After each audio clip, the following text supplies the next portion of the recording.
Michelin Holidays vous fait voyager avec Breton d'ailleurs.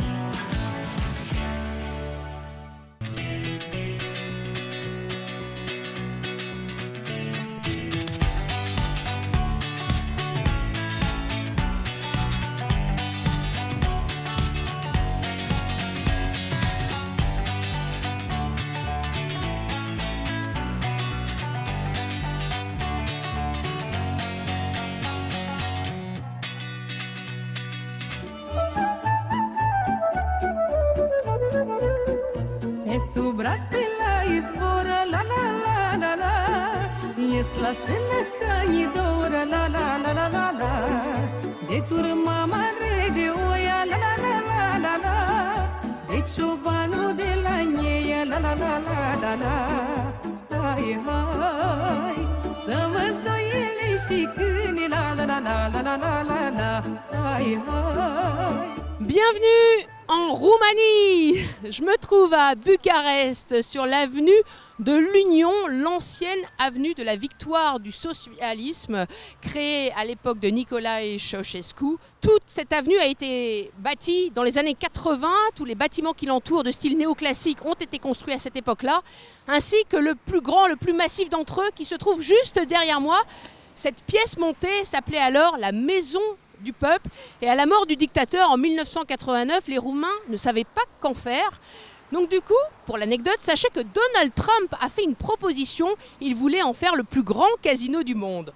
Proposition rejetée par le peuple roumain qui a préféré y placer son parlement. Ça s'appelle maintenant le palais du Parlement. On va aller le visiter, on va visiter Bucarest, ensuite on part vers le nord, vers Brașov, on terminera à Bukovine et évidemment on va rencontrer nos Bretons qui sont plutôt dans l'informatique ici, vous allez le voir. Notre visite commence donc ici, au sein du plus grand bâtiment administratif du monde après le Pentagone. 12 étages, des centaines de pièces, une surface de 350 000 mètres carrés. Tout est gigantesque, à l'image de la mégalomanie de Nicolae Ceausescu, qui voulait faire de l'édifice le siège du pouvoir communiste. Il ne comporte que des matériaux d'origine roumaine, à commencer par ces marbres, venus de tout le pays. Même les tableaux sont de facture locale, tel celui-ci représentant Elena Ceausescu, vue de dos. Après avoir parcouru ce dédale de pièces et d'escaliers entretenu quotidiennement par 1 millier de femmes de ménage, j'atteins le balcon, du haut duquel Michael Jackson salua les Bucarestois par un trait malencontreux « Hello Budapest » lors de sa tournée mondiale de 1992. Certes, les deux capitales des Balkans ont des points communs, les mêmes envahisseurs notamment, mongols, ottomans et russes. Mais, côté esthétisme, Bucarest offre un visage plus contrasté que sa cousine hongroise. Des constructions modernes jouxtent des bâtiments staliniens, des immeubles art nouveau côtoient des HLM des années 60, dans lesquels vit encore la grande majorité des 22 millions de Roumains. Le communisme a laissé des traces, la Révolution aussi. Installé place de la Révolution, le mémorial de la Renaissance est ainsi dédié aux héros de 1989. Mais les Bucarestois qui ne l'aiment pas l'ont surnommé le cure-dent à l'olive. 1989, c'est aussi l'année au cours de laquelle notre premier Breton, Marc, est arrivé pour la première fois à Bucarest. Patron, consultant, investisseur, cet homme aux nombreuses casquettes est représentant de Bretagne Commerce International, une association qui accompagne le développement d'entreprises bretonnes à l'étranger. Au départ, je reste ici parce que je voulais rester à l'étranger. Depuis que j'avais fini mes études, je voulais partir à l'étranger. Et en plus, je m'étais marié avec une Roumaine. Et deuxièmement, je pensais que c'était l'Eldorado pour gagner beaucoup d'argent et au moins faire beaucoup d'affaires. Moi, j'accompagne environ une 60aine d'entreprises par an. En Bretonne, 20. Et j'ai dû en installer depuis que je suis là 35. Dont celle-ci, dont il est le directeur général. Une entreprise métallurgique de découpe laser qui appartient à un groupe breton d'une centaine de salariés, cofondé et géré par Cyril. Et on fait de la découpe de métal. Depuis que je suis enfant, je voulais faire comme mon papa, je voulais être patron. Et j'étais pas prêt, j'avais 29 ans, j'étais tout jeune. mais j'avais pas les capacités. Mais mon frère était dispo à ce moment-là et il voulait faire une réorientation professionnelle. Et puis on s'est associés tous les deux et ça a fait un couple qui fonctionne. On voulait faire du développement en fait. Et on a cherché des appuis. Et donc par Bretagne International, on a rencontré M. Huot.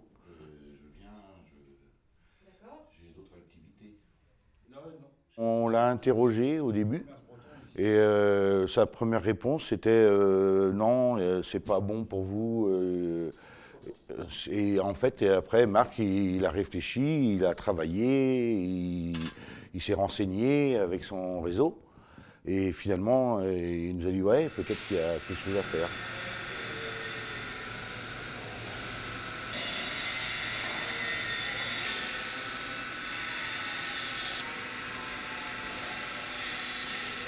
Moi, j'étais sceptique parce que pour l'instant, on découpait à la scie ou on découpait au plasma. Donc je me suis dit, c'est une technologie encore assez onéreuse pour la vendre. Et mais avec tout, au fur et à mesure, ils ont poussé parce qu'eux, ils le sentaient, c'était leur produit et c'était leur activité. Donc on a décidé d'y aller ensemble. C'est-à-dire qu'en étant précurseur, on a expliqué aux gens comment l'utiliser, qu'est-ce qu'on peut utiliser. Et les gens ont commencé à trouver un intérêt, un gain économique.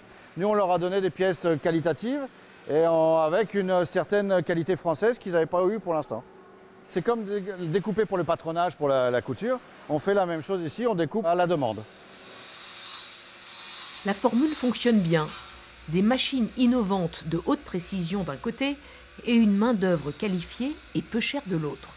C'est là le gros atout de la Roumanie. Là, ce qu'on a derrière nous, c'est là où on utilise la main-d'œuvre. Plus on fait de l'heure, plus on a du gain par rapport à la France. Parce que la main-d'œuvre est moins chère et efficace ou que la main-d'œuvre française est trop chère et moins efficace. En net, on est à 700 € par mois. Et ils arrivent à finir à 1000 € par mois avec les heures supplémentaires, s'ils travaillent le samedi, le dimanche, s'ils sont en équipe, parce qu'on est en 3 équipes. Donc de toute façon, le salaire minimum est à 300 €. Marc, lui, est loin d'avoir un salaire local, même s'il se sent de plus en plus roumain. Je me sens européen, je suis français et breton toute ma vie, mais j'ai la moitié de ma vie en Roumanie. Donc pour moi, je ne sais même pas, chez moi c'est la Roumanie. Donc je sais, et la France en 25 ans a bougé aussi. Et je préfère la Roumanie et l'évolution qu'a la Roumanie et le potentiel qu'a la Roumanie que la France aujourd'hui. Mais ce Finistérien aime toujours la Bretagne. C'est en venant en Roumanie que j'ai été beaucoup plus breton, et je me sentais beaucoup plus breton. Et j'ai essayé de fédérer depuis longtemps des Bretons. On a réussi à faire un petit club à un moment, mais comme c'est beaucoup d'expatriés, ils viennent 3-4 ans, ils ont beaucoup moins d'intérêt et ils ont du mal. Et on est peut-être trop proche de la Roumanie, et on n'est pas de la France, et on n'est pas assez nombreux. Donc j'ai créé en même temps avec Facebook une page de Bretons, mais j'ai plus de Bretons qui sont de France que de Bretons de Roumanie. Moi, je m'adapte très bien à la Roumanie, j'ai pas maigri ici, au contraire. Mais tout ce qui est... On garde toujours dans sa mémoire des souvenirs. Et je pense que je me fais un plaisir énorme de rentrer et de manger breton. Et ici, quand je rentre ou quand ma femme fait des plats roumains, on est content de les manger, quoi. Alors, si l'intégration passe par la nourriture, autant essayer de s'intégrer un peu en goûtant aux spécialités locales. Pommes de terre, porc, choux farcis et mamaliga, l'équivalent de la polenta italienne, sont à la base de cette cuisine robuste qui ne renie pas ses racines paysannes. Comme chez nous, se nourrir est important en Roumanie.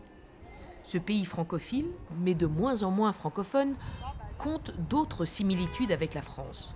Il suffit de déambuler dans Bucarest pour comprendre pourquoi la capitale était surnommée le Petit Paris des Balkans. On y retrouve un style haussmannien et des édifices bâtis par des architectes français, comme l'Athénée, une salle de concert inaugurée en 1889.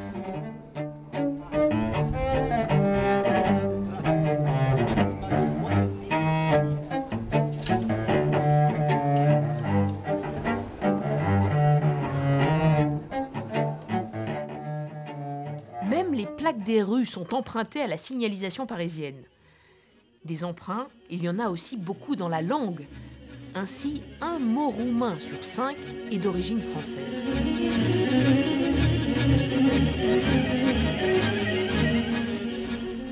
Quant à certains sigles, ils sont quasi identiques à ceux que l'on connaît chez nous.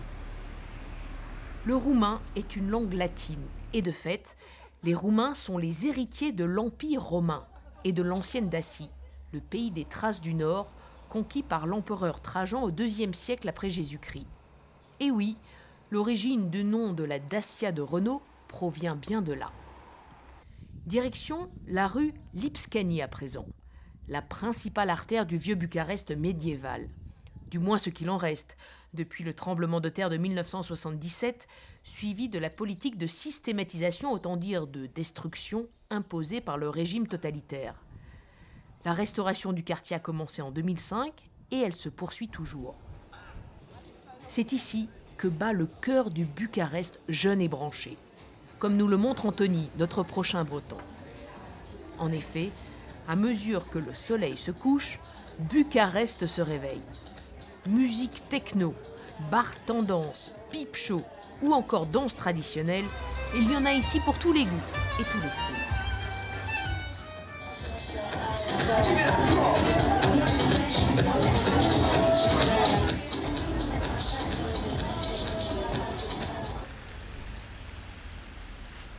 Le lendemain, nous retrouvons Anthony à son bureau. Installé à Bucarest depuis moins d'1 an, ce jeune informaticien de Quimper gère et développe une société informatique. Un secteur très porteur ici. On fait du développement, j'ai envie de dire, purement. On fait du développement web, donc e-commerce, site vitrine. On fait aussi du développement applicatif pour des applications de gestion pour les sociétés, de voyage, de logistique. On fait aussi pour l'aéroport de Brest.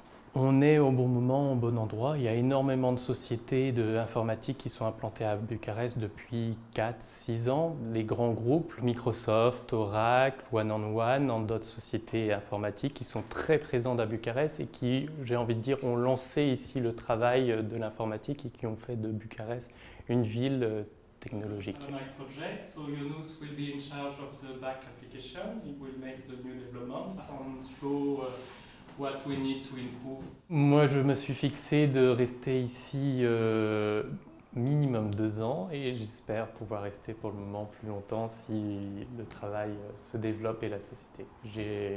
J'espère que la société va se développer et elle se développe de toute façon puisque on va passer normalement de 5 employés, on recherche 2-3 personnes. On les recherche, c'est sûr, on doit les recruter, mais c'est un peu difficile à trouver.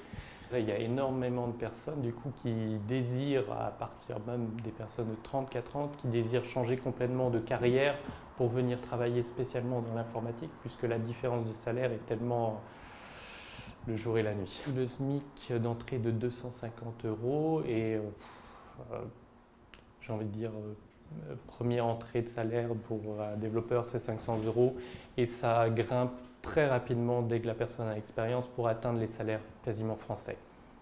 2000, 3000 €. Pour vivre correctement à Bucarest, on m'a dit qu'à partir de 1200 € on vit très bien à Bucarest. Anthony vit lui aussi très bien à Bucarest, tout en pensant à la Bretagne. Ce qui me manque de la Bretagne le plus, c'est la mer.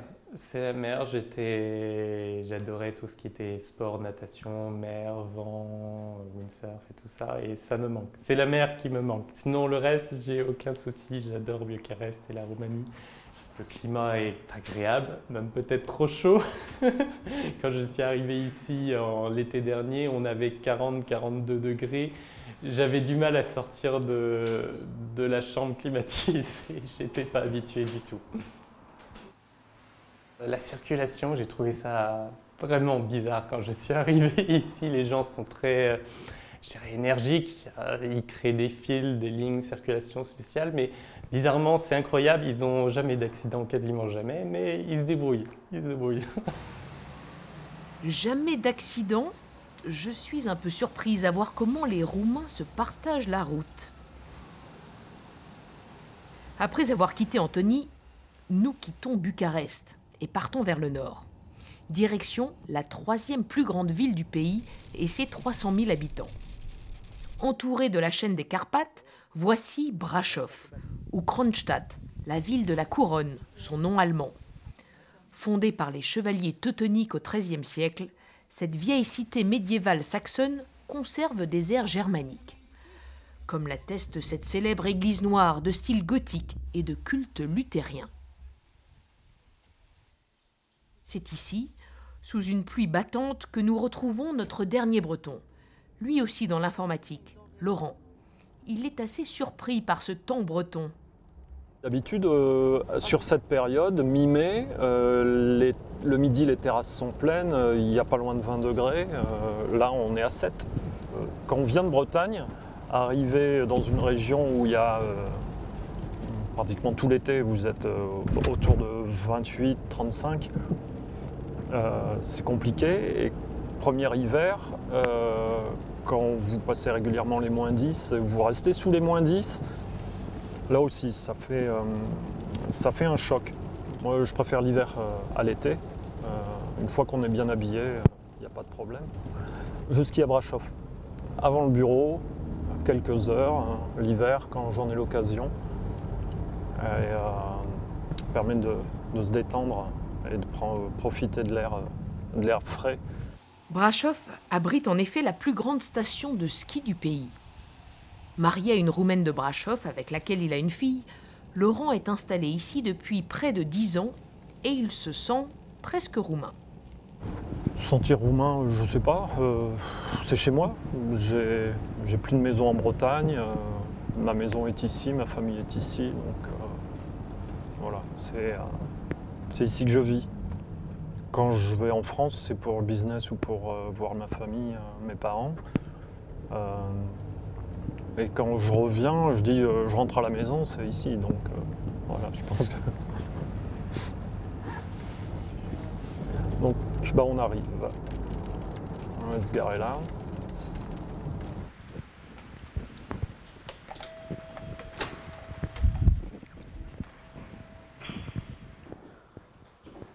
J'ai commencé par mes études à Lannion, je suis arrivé en 91. J'ai fait l'école d'ingénieur à l'ENSAT en informatique. J'étais diplômé en 95 et à partir de 95, après un stage chez France Télécom, j'ai monté ma société pour travailler dans le développement de logiciels. En 2001, j'ai rencontré mon épouse, qui est roumaine, de Brașov, qui était venue visiter des amis à Lannion. Et en 2007, j'ai décidé de changer d'air, passer de la mer à la montagne et de venir m'installer à Brașov avec la famille. Et c'est donc ici, au cœur des Carpates, qu'il crée cette société informatique qui emploie une dizaine de personnes. La région me plaisait. La Roumanie était en train de se développer, donc c'était l'occasion de faire un pas et de développer quelque chose ici. Peut-être qu'à ce moment-là, on n'aurait pas eu les moyens de le faire en France. Le fait de pouvoir employer une dizaine de personnes ici, à la place de 5 en France, ça joue énormément. Car les salaires roumains sont bien plus bas qu'en France, comme nous l'avons déjà entendu, même si les informaticiens sont les mieux lotis. Les informaticiens sont des ressources rares en Roumanie. C'est un des métiers les mieux payés de Roumanie. Il vaut mieux être informaticien que docteur. Mes associés ont des docteurs ou des dentistes roumains en Bretagne parce qu'ils sont mieux payés en France qu'en Roumanie. Pourtant, ce sont à peu près les mêmes études. Ayant donc des associés en Bretagne, ainsi que sa famille, Laurent revient de temps en temps goûter aux embruns iodés de la côte de granit rose, mais aussi pour la photographier, car il est photographe amateur. J'ai commencé la photographie ici avec un photographe professionnel. J'ai pris des cours et puis de fil en aiguille des workshops, des voyages et maintenant je pars 5 à 6 fois par an dans tous les coins du monde et je ne peux plus m'en passer. Donc c'est devenu presque une drogue. Donc j'étais en Roumanie cette semaine, dans le delta du Danube, photographier les oiseaux, photographier les paysages. Il y a 10 jours ou 15 jours j'étais en France. Les paysages de mer me manquent, donc Lever de soleil à Ploumanac ou coucher de soleil à Trégastel, à chaque fois que je retourne en Bretagne, c'est un passage obligé. On prend congé de Laurent et l'on repart vers la Moldavie et la Bucovine, un endroit propice aux photos également. La route se rétrécit et les charrettes se font plus nombreuses, tirées par des chevaux affublés d'un pompon rouge censé protéger l'équipage du mauvais sort. On croise d'ailleurs des animaux de toutes sortes, à plumes ou à poils.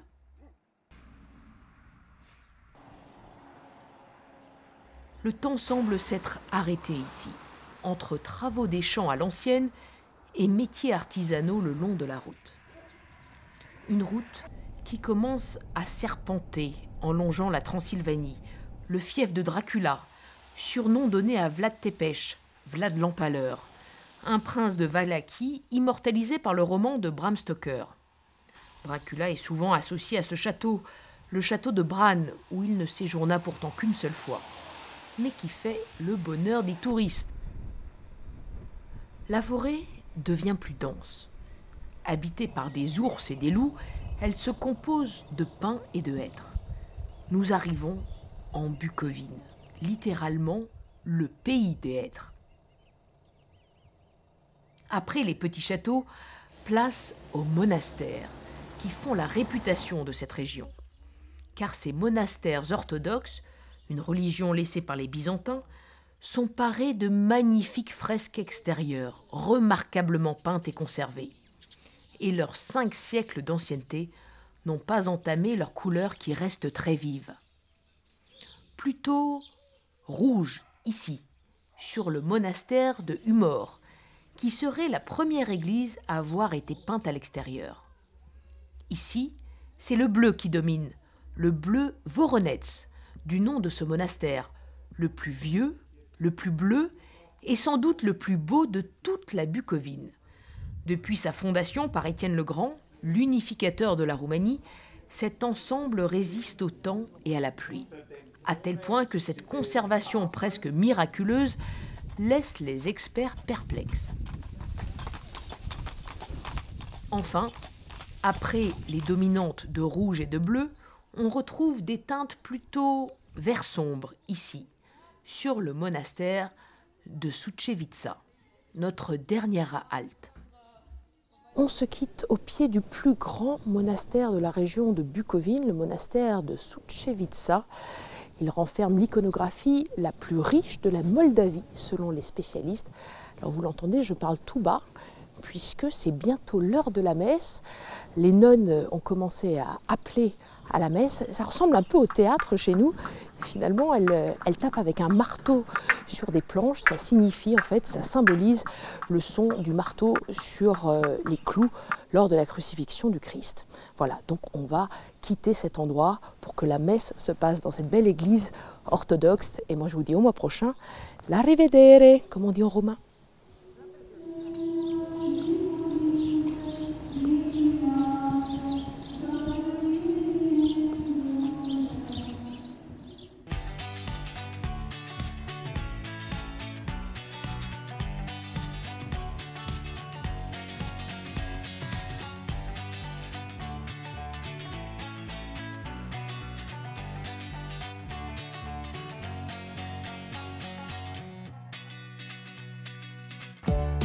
Salin Holidays vous a fait voyager avec Breton d'ailleurs.